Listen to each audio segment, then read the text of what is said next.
জীবনে দেখি তোমায় একবার, ও আমার ইয়া রাসূলুল্লাহ। এসব গজলগুলো একে ফ্রি বলা যায়? অন্তত 2-5 কেজি তেল না দিলে ফ্রি বলা যায়? কারো রাগ নেই? মাও এতক্ষণ চাচ্ছে, তো আমি দেই 5 কেজি। এই তো মাশাআল্লাহ, একটা দাদু উঠেছে। আমার এক দাদু ভাই, বোন নামে 500 টাকা। নাম লেখেন, নাম লেখেন, ইনশাল্লাহ হয়ে যাবে। ভাই বলেন, তাড়াতাড়ি বলেন। ও ভাই 5 কেজি তেল চেয়েছি, 5 কেজি বলুন। আর সব কোথায় গেল? এরকম তো হয় না ঈদগায়। আপনারা তো প্রতি বছর দেন। আমি চাই বলে প্রতি বছর, তাই মামুর এবার বসকে রেখে দেবো নাকি? আমাকে নিচে লাভ দিয়ে হবে? বলুন, 5 কেজি তেলের দাম কত? 1000 টাকা। 1000 টাকা ধরে। কেউ নাই যে 1000 টাকা দেবো? ইনশাল্লাহ হয়ে যাবে। তাড়াতাড়ি বলুন, তাড়াতাড়ি বলেন। 5 কেজি। আর নাম কি? দেখেন দিন, আমার হাসান ভাই সামনে বসা, উনি বলছেন আমি 5 কেজি তেল দেবো। যেটা দিয়ে যাচ্ছেন সেটা আপনার। যিনি দেন ওই মাউর ভাগনা শুধু বলে চাল আমি দেবো, তবে আমার চালটা রান্না করতে হবে। বলে না, বলেন? তখন আর কি কমে যাচ্ছে?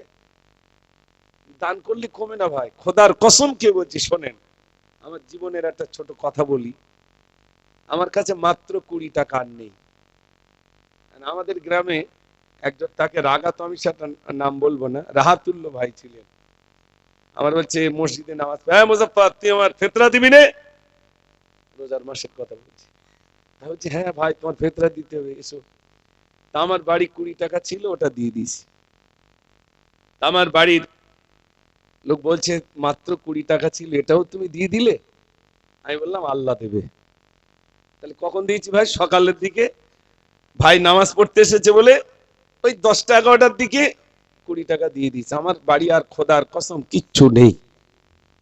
ঠিক বিকেল 4টের দিকে একজন বাজাজে মিষ্টি করে এসেছে, ভাই বাড়ি জলসা হবে, তা তোমার বলে যাচ্ছি 40 টাকা দিয়ে গেল হাতে। বাড়ির জলসা, তা তুমি তখন শুরুয়াত, আমাদের বাড়ি যাবে, তোমার একটু গজল টল বলবে। তা সকালবেলা দিয়েছি কত ভাই? 20 টাকা। বিকেলে কত পেলাম? 40 টাকা। আল্লাহ সাক্ষী, দান করলে কোনোদিন কমে না। এখন দেবেন, আল্লাহ বাড়িয়ে দেবেন, বেশক বাড়িয়ে দেবেন। আপনি দেন, বেশক বাড়িয়ে দেবেন। আমি তো 2টো মাদ্রাসায় জমিন দিলাম, জায়গা দিলাম, কমে না। দান করলে কোনোদিন কমে না। তবে মানুষকে বলার কি দরকার যে আমি এই দিই, আমি ও দিই? শুধু বোঝানোর জন্য বলছি। যেহেতু আমি আপনাদের মামা বলে, কারু দাদু বলে কথাগুলো বলেছি, নইলে বলতাম না। বিশ্বাস করুন, দান করুন। এই তো মাহে রমজান আসছে। রমজান মাসে ছোলা নেন, চিনি নেন, গরিবের বাড়ি গিয়ে দিয়ে আসেন। ভাই কারণ নাম বলার দরকার নেই, একটু দোয়া করু। একজন রোজাদারকে একটা খেজুর দিয়ে ইফতারি করাবেন, পূর্ণ রোজা রাখা সওয়াব আল্লাহ পাক তার আমল নামায় দিয়ে দেবেন। জোরে বলুন না সুবহানাল্লাহ। তার কমবে না, তার কমবে না। আমি আপনাদের কাছে অনুরোধ করব, যদি সম্ভব হয় রমজান মাসে ভাইরা অন্তত গরিবদেরকে একটু ইফতারি দেবেন, দিয়ে আসবেন।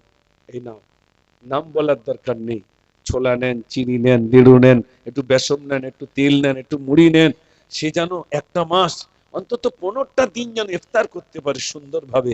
আপনার জন্য ইফতার করবে আর দোয়া করবে, আল্লাহ তুমি ওকে ভালো রেখো, আল্লাহ আমার কিচ্ছু ছিল না, তুমি পাঠিয়ে দিয়েছো, আল্লাহ তাকে তুমি সুখে রেখো। ইফতার সামনে দোয়া করবে, আল্লাহ পাক দোয়া কবুল করে নেবেন। জোরে বলুন না সুবহানাল্লাহ। বলেন, আল্লাহ ভালো রাখবে। রব্বুল আলামিন, আল্লাহ তোমার বান্দাদের কাছে চাইলাম, ও রব্বুল আলামিন, আল্লাহ মনটা তুমি নরম করে দাও, দান করবার মতো সুযোগ করে দাও আল্লাহ। রব্বুল আলামিন, আল্লাহ আজকে দিনে সকলের দানকে তুমি কবুল করে নাও, দুনিয়া কিরাতের মালিক নসিব করো, রুজিতে তুমি বরকত দাও। যে নিয়ত দিয়ে দান করেছেন আল্লাহ, প্রত্যেকের সাথে মাকসুদকে আল্লাহ তুমি পুরা করো। সবাই বলুন আমিন। একটু জোরে তাকবীর দেন, নারে তাকবীর। জাইদুল কই? সে জাইদুল কই? জাইদুল কই? কোন ভাগনা? ওই তো মাশাআল্লাহ। দেখেন জাহিদুল সাহেব এক টিন তেল দিচ্ছেন, মাশাআল্লাহ। একটু তাকবীর জোরে হবে না? নারে তাকবীর। একজন বিনা নামে 500 টাকা দিয়েছেন, আলহামদুলিল্লাহ। মুসলিম সাহেব উনি বলছেন আমি তো 5 কেজি তেল, এই তো আর 5টা কেজি হলে 2 টিন তেল হয়ে যাবে ইনশাআল্লাহ। হবে, জাল ফেললি বড় মাছ হয় না, অনেক চেষ্টা করতে হয়। তারপরে ওই তো ইট ভাটার ডগে যখন ভাটা শেষ হয়ে যায় কত লোক জাল ফেলে, সবার কি মাছ পড়ে ভাই? হ্যাঁ, কেউ ফিরে আসে না, আস্তে আস্তে ঠিক আল্লাহ পার করিয়ে দেন, দিয়ে দেন, আলহামদুলিল্লাহ। বলেন কি দিচ্ছেন? কি নাম? গফফার সর্দার, জাফর। আচ্ছা আচ্ছা, আমাদের জাফর সাহেব উনি বলছেন আমি তো 5 কেজি তেল। একটু জোরে তাকবীর দেন, নারে তাকবীর। মাশাআল্লাহ। জীবনে দেখি তোমায় একবার, ও আমার ইয়া রাসূলুল্লাহ, মিটিবে সাধের নয়ন, নবী পাক ইয়া রাসূলুল্লাহ। নুরি নুরি পাথর তোমায় সালাম দিয়ে যায়, নুরি নুরি পাথর তোমায় সালাম দিয়ে যায়, তোমার পরশ পেয়ে ধন্য ও আমার ইয়া রাসূলুল্লাহ, তোমার পরশ পেয়ে ধন্য ও আমার ইয়া রাসূলুল্লাহ, মিটিবে সাধের নয়ন, নবী পাক ইয়া রাসূলুল্লাহ। তায়েফের বুকে আজ সবাই কেঁদে কেঁদে কথা কয়, উম্মত কাঁদে পাবে রে গাই, দিবানা ইয়া রাসূলুল্লাহ, মিটিবে সাধের নয়ন, নবী পাক ইয়া রাসূলুল্লাহ।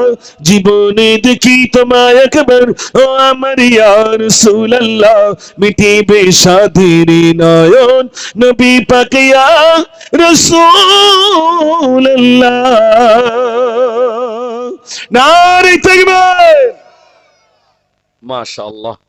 চাল আলু, তারপরে ডাল হলো, গরু হলো, তেল হলো, বাকি আছে মানে শুধু পেঁয়াজ আর রসুনটা, তাই তো?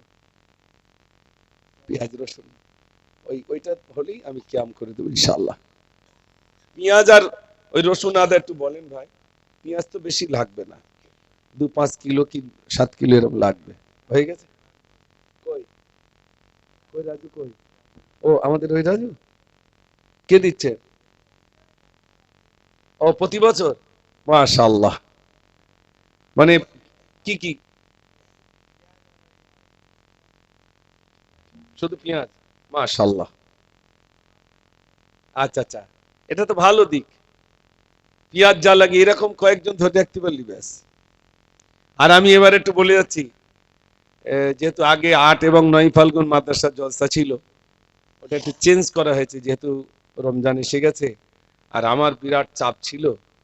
আর যেহেতু রমজান এসেছে তো একটা মানুষের সমস্যা হবে, আর দুটো মাদ্রাসার এই চালাতে যে অনেকখানি কষ্ট। আমি আপনাদের কাছে বলছি এবারের ডেটটা চেঞ্জ করে আমরা বৈশাখ মাসে নিয়ে গেছি, ঈদের পরে 11 এবং 12 বৈশাখ, শনিবার এবং রবিবার আপনাদের দাওয়াত থাকলো। আমি দেখবে এবার আমার দাদুরা কতটা গেছে, ভাগনারা কতটা গেছে, আমি টাকা চাচ্ছি না, গিয়ে খেয়ে দিয়ে আমার সাথে দেখা করে আসতে হবে যে দাদু আমি এই সীমান্ত হাজির দিয়ে আসতে হবে। যাচ্ছে তো দাদু ইনশাল্লাহ? বলো। হ্যাঁ, ভাগনাদের সবার বলে যাচ্ছি, দাদু ভাইদের বলে যাচ্ছি, আমার ভাইদের বলে যাচ্ছি, আপনারা সবাই যাবেন। আপনারা গেলে দেখেন আমাদের ওখানে, আমি যে পাড়াটা, আমাদের অল্প সংখ্যক মুসলিম, ও সাইডটা যে যার পাড়া, কিন্তু আমাদের ওখানে তো সব হিন্দু ভাইরা, আলহামদুলিল্লাহ ওনারা পর্যন্ত ভলেন্টিয়ার করেন, আমার কাছ থেকে সব ব্যাজ নেয়। আমাদের গ্রামের হিন্দু ভাইরা তারা ভলেন্টিয়ার হিসাবে দায়িত্ব নেন। বিশ্বাস করেন এটা একটা বিরাট পাওনা, বিরাট পাওনা। মাদ্রাসার পাশেই তারা রয়েছেন, তাদের সঙ্গে আমাদের বিরাট সম্পর্ক আলহামদুলিল্লাহ। তা আমি এখানে যারা রয়েছেন সকলকে দাওয়াত দিয়ে গেলাম, আপনারা যাবেন। আল্লাহ পাক যেন সেদিন আমাদের সুস্থভাবে যাওয়ার তৌফিক দেন, সবাই বলুন আমিন। আসুন আমরা সবাই প্যারে নবীর শানে একটু সালাম পড়ে নিয়ে, নবী সালাম।